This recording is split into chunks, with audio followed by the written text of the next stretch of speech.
Imagine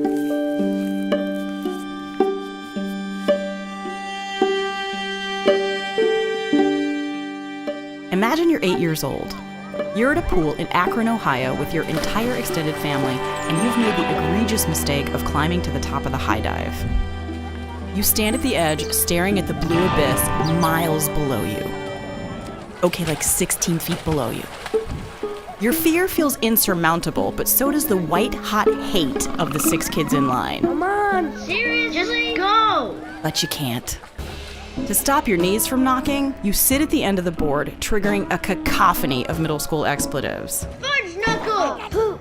And then you hear your mother. You can do it, sweetie! But you know something she doesn't.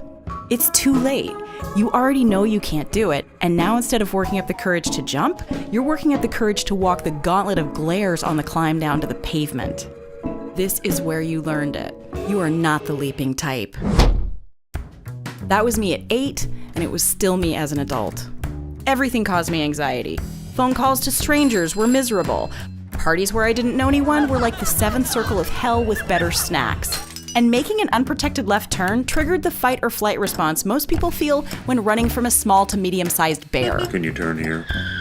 In my 40s, I found out I had generalized anxiety disorder, a free-floating anxiety that attaches itself to even the mildest concerns. My whole life, I'd felt broken and apologetic, and more than anything else, cowardly.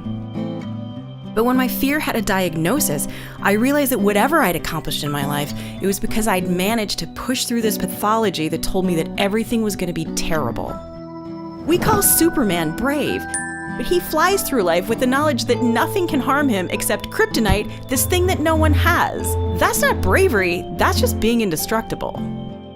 I think anxious people deserve capes, because we force ourselves to get up, get dressed, and jump off the high dive every day. And while our form might not be perfect, I think if you factor in degree of difficulty, Fine. Well done. we deserve at least a solid 8.